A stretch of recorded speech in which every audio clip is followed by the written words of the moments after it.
സ്വർഗാരോപതിയായ പരിശുദ്ധ അമ്മേ, ഞങ്ങൾക്ക് വേണ്ടി അപേക്ഷിക്കണമേ. സ്വർഗാരോപണ തിരുനാളിന് ഒരുക്കമായി 15 നോമ്പ് ആഘോഷം നമ്മൾ തുടങ്ങിയോ? തുടങ്ങിയിട്ടില്ലെങ്കിൽ തുടങ്ങാൻ സാധിക്കട്ടെ. കാരണം അതത്രയും പ്രധാനപ്പെട്ടതാണ്. ആരാധനക്രമ വർഷത്തിൽ ഓരോ മാസവും പരിശുദ്ധ അമ്മയുടെ തിരുനാളുണ്ട്. പക്ഷേ ഏറ്റവും വലിയ തിരുനാൾ ഏതാ? അത് സ്വർഗാരോപണ തിരുനാളാണ്.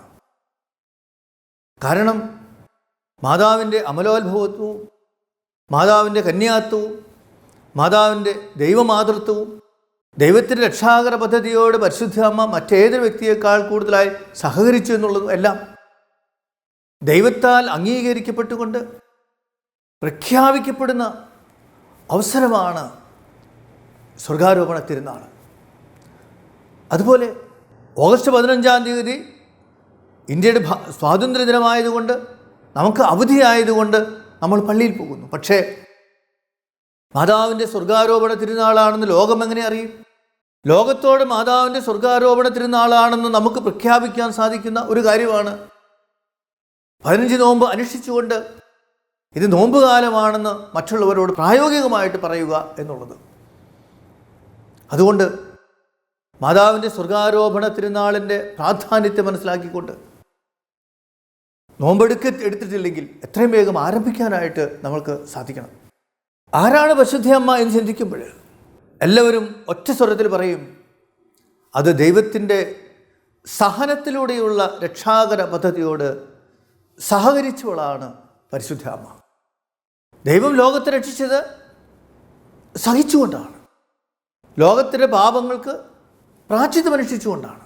സ്നാപയോഹന്നാൻ ഈശോയെക്കുറിച്ച് പറഞ്ഞത് അതല്ലേ? ലോകത്തിൻ്റെ പാപം വഹിക്കുന്ന ദൈവത്തിൻ്റെ കുഞ്ഞാട്. അപ്പോൾ മനുഷ്യൻ്റെ പാപങ്ങൾക്ക് പ്രായശ്ചിത്തം ചെയ്തുകൊണ്ടാണ് ഈശോ മിശിഹ ലോകത്തെ രക്ഷിച്ചതെങ്കിൽ ആ ഈശോ മിശിഹായുടെ പീഡാസഹനങ്ങളിൽ പരിശുദ്ധ അമ്മ കുഞ്ഞുനാൾ മുതൽ സഹകരിച്ചുവെങ്കിൽ ആ അമ്മയുടെ മാതൃകയും ഈശോ നൽകിയ മാതൃകയും സ്വീകരിച്ചുകൊണ്ട് നമ്മളും ലോക രക്ഷയ്ക്ക് വേണ്ടി പ്രായശ്ചിത്തം അനുഷ്ഠിക്കുന്നവരാകണം. അതിൻ്റെ ഒരു ലളിതമായ പ്രകടനമാണ് നമ്മുടെ 15 നോമ്പ്. അതുപോലെ മാതാവിൻ്റെ സന്ദേശങ്ങളിലേക്ക് നമ്മൾ പോകുമ്പോൾ എല്ലായിടത്തും മാതാവ് ഈ സന്ദേശം നൽകുന്നുണ്ട്. പശ്ചാത്തപിക്കുക, പ്രായശ്ചിത്തം അനുഷ്ഠിക്കുക. മാതാവ് ലോകത്തിൻ്റെ പല ഭാഗങ്ങളിൽ പ്രത്യക്ഷപ്പെട്ടുകൊണ്ട് കരയുന്നതായിട്ട് കാണാൻ സാധിക്കും.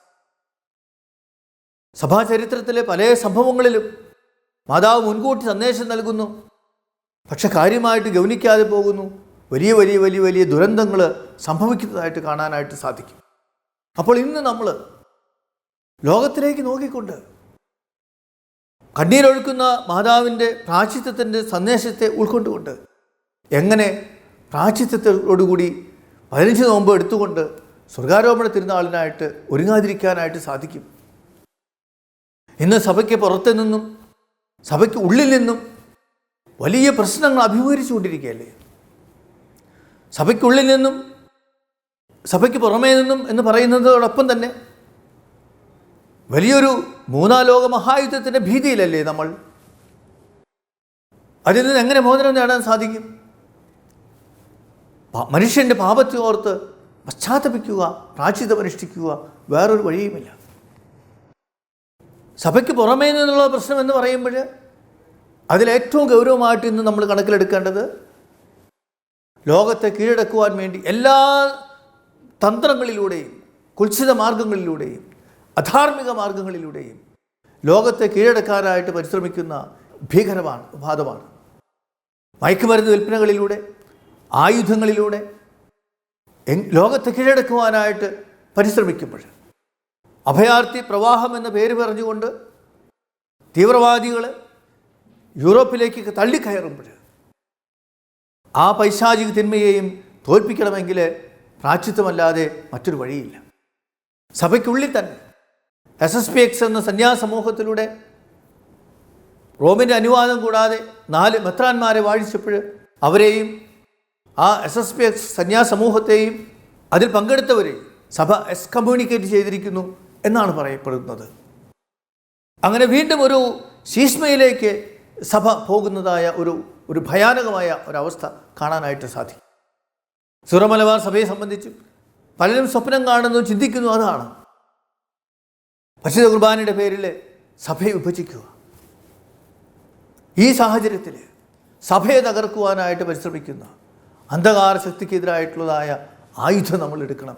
അത് പരിശുദ്ധ അമ്മ നമ്മളെ എപ്പോഴും ഓർമ്മപ്പെടുത്തുന്ന പ്രായശ്ചിത്തത്തിൻ്റെയും നോമ്പിൻ്റെയും ചൈതന്യം മാത്രമാണ്.